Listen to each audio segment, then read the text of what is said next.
Our today's lecture is about the classification of muscles. We know the functions of muscles and we classify the muscles on the basis of their characteristics into various classes.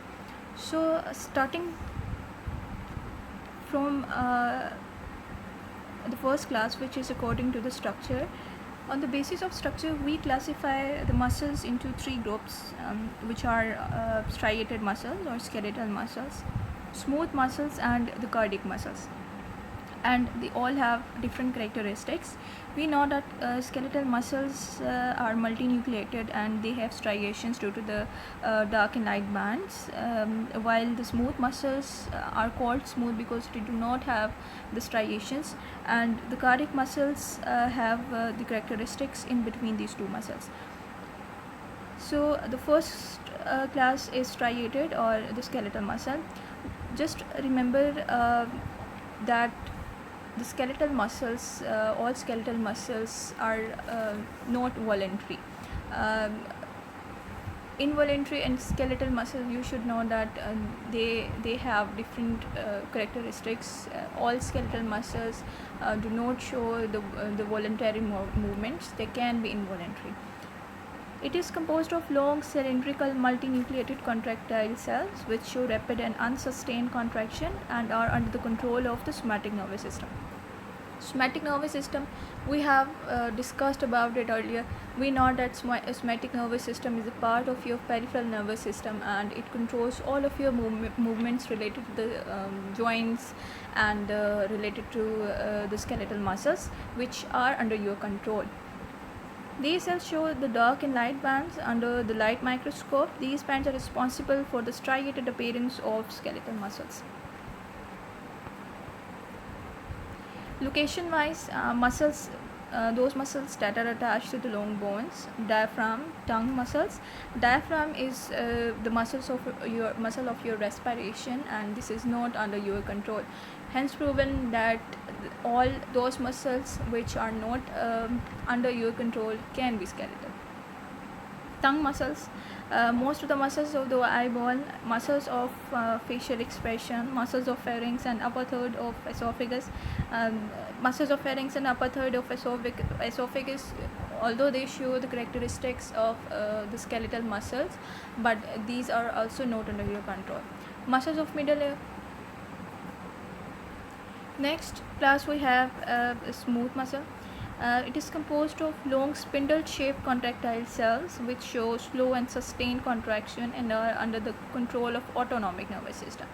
Autonomic nervous system is responsible for all of your unconscious movements related to the movements of intestine, vascular movements which you cannot feel, respiratory movements. It also controls your heartbeat. These cells are devoid of any type of striation, that's why we call them smooth muscle. Locations, most of the viscera, blood vascular system and erector pili muscle of the skin. And we know that erector pili muscle are responsible for the goosebumps. Cardiac muscles. It is composed of cylindrical branching and anastomosing contractile cells which show myogenic rhythmic contraction.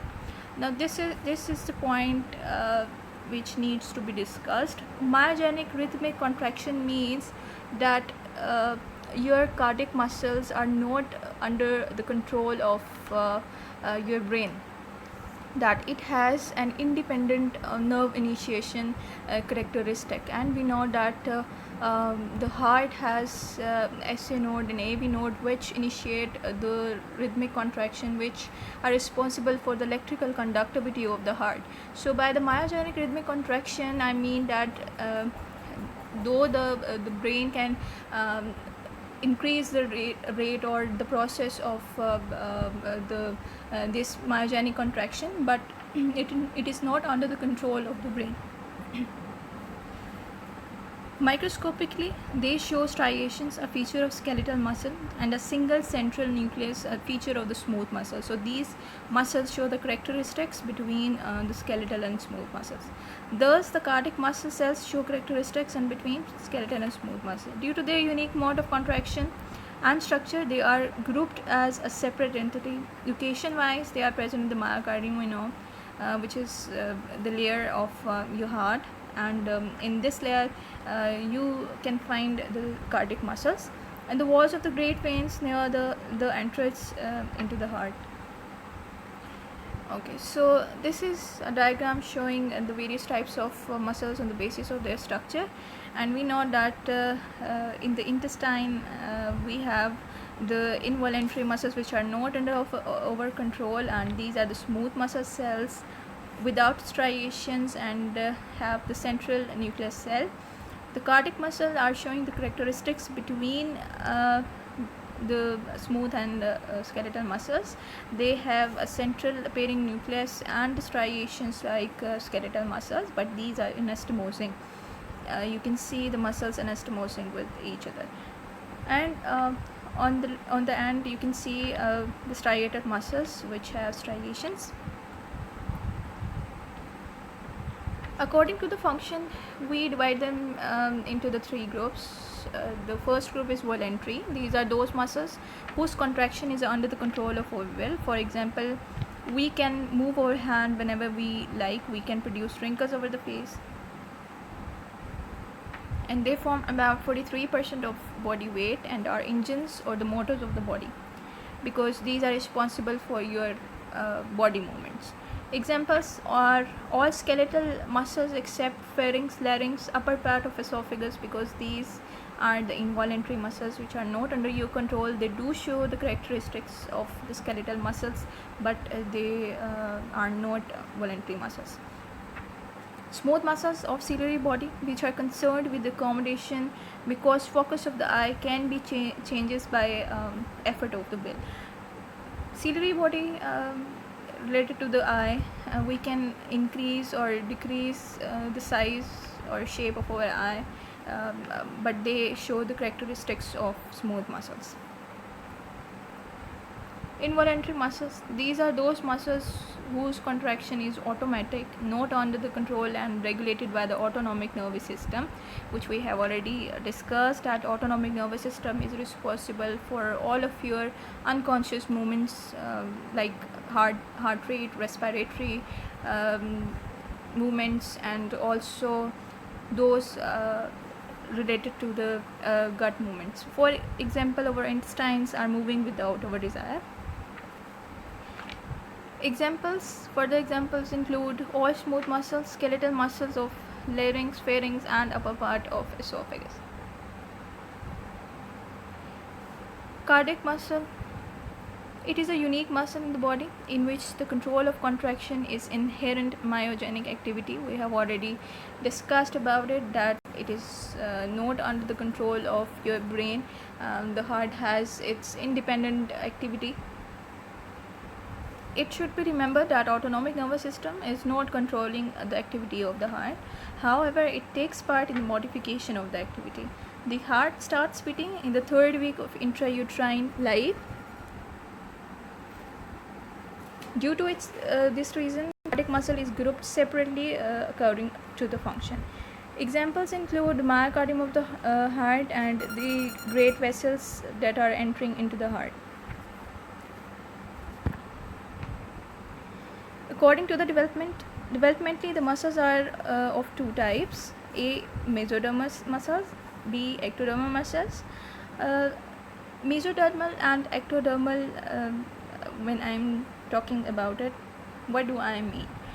Mesodermal, ectodermal, and endodermal, these three are the layers, the main layers, which are the germ cell layers. And we know that germ cell layers या germ cell tissue की जब हम बात कर रहे होते हैं, तो ये आपके पास वो layers हैं जो कि किसी भी जो टिश्यू है, वेरियस टाइप के टिश्यू पे जो हैं वो डिवेल्प कर सकती हैं. So mesodermal muscles, ectodermal muscles, endodermal muscles या टिश्यू, ये आप फ्रीक्वेंटली सुनेंगे. सो यू शुड नो कि ये जर्म सेल लेयर होती हैं during the embryogenic life when the foetus is growing inside the uterus. और वहाँ पर ये जो आपके पास टिश्यूज़ हैं, ये डिफरेंट टाइप के टिश्यूज़ में जो हैं वो डेवलप करते हैं. सो इसलिए हम जो है डेवलपमेंटली 2 टाइप्स में इनको क्लासीफाई कर रहे हैं। मीज़ोडर्मल एम्ब्रियोनिकल जो है आपके पास टिश्यू है जो कि मिडिल लेयर होती है, और ectodermal is the outer layer. Mesodermal muscles, these are those muscles which are derived from the mesodermal tissue in the embryo. Just remember कि ये germ cell layer है during the embryogenical development. Example are almost all skeletal, smooth and cardiac muscles are mesodermal in origin. क्योंकि ये germ cell layer है तो definitely ये different types के tissues में जो है वो develop कर सकते हैं।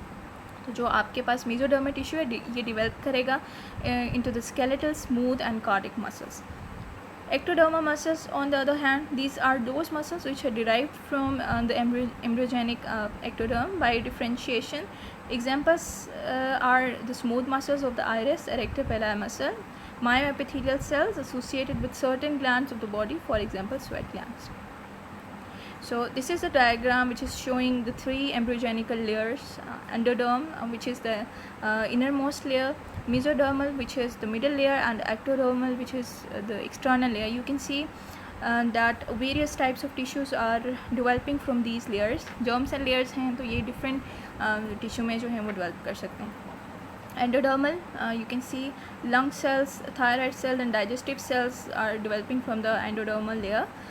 Mesodermal layer से आपके पास cardiac muscle, skeletal muscle, tubule cells of the kidney, red blood cells and smooth muscles are developing. And ectodermal cells से आपके पास skin cells, neuron of brains and pigmented cells are deriving.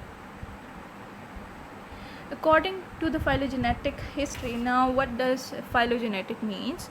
Phylogenetic is basically related to the development, evolutionary development. So on the basis of phylogenetic history, we have the following groups. A, somatic muscles. They have following characteristics. They are striated. They develop from myotomes. Myotomes का मतलब ये है, myotomes और dermatome इन दोनों में जो है वो डिफरेंस ये है कि dermatome is related to the skin, an area of the skin, जबकि जो मायोटोम है जहाँ पर भी आप ये टर्म आप देखें, it means this is the group of muscle, और इसको एक सिंगल नर्व जो है वो स्पाइनल नर्व जो है वो सप्लाई करी होती है. They are controlled by somatic nervous system. They serve to adapt the organism to its external environment, and they are subdivided into 2 groups. Subgroups में हम इन्हें divide कर रहे हैं. Somatic axial muscles, those which will be related to the axial skeleton, and somatic appendicular muscles, those that are related to the appendicular skeleton. तो somatic muscles हैं और definitely somatic muscles हैं, तो इनको somatic nervous system control कर रहा होगा, जो कि अभी हमने discuss किया है, which is a part of the peripheral nervous system. And it controls over all those movements which are under our control. The next is somatic axial muscles are limited to the central or axial skeleton of the body. Examples are trunk muscles and muscles of the eyeball. Somatic appendicular muscles, these are limited to the appendicular skeleton, and the examples include muscles of upper limb and muscles of lower limb. Visceral muscles, which is our next class, these muscles are characterized by the following features. They are mainly connected with the primitive gut. They are derived from mesenchyme. Mesenchyme once again is our germ cell layer, which is mesoderm, surrounding the endodermal gut tube, and not from myotome. So this class is not related to the myotomes, which we just studied. That is the collection or a group of muscles. They are controlled, modified by the autonomic nervous system and not by the somatic nervous system. We know that autonomic nervous system is responsible for all of your unconscious movements. They adjust the internal environment of the individual organism by providing motive power in the process of digestion, circulation, secretion and excretion. And these are also subdivided into the 2 groups. Subgroup 1 is the visceral parenchymal muscles, muscles of the pharyngeal arch apparatus. They are associated with structures developing from फ्रेंजियल arch, फ्रेंजियल arch जो है ये भी basically आपके पास embryological development से related होती है, और ये भी डिराइव होती है from the mesoderm. So whenever you see this term, you should know that the pharyngeal apparatus is basically the embryological apparatus structure, and it is derived from the mesoderm.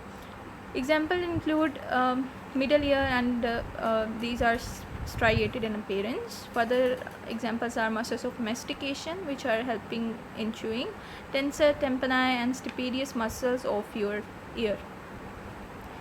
The next subgroup is visceral smooth muscle. They are associated with endodermal gut tube. Just remember that the visceral parenchyma muscles were related to the mesodermal layer, and these visceral smooth muscles are related to the endodermal layer and are non-striated in appearance. Examples include muscles of stomach, intestine, and urinary bladder.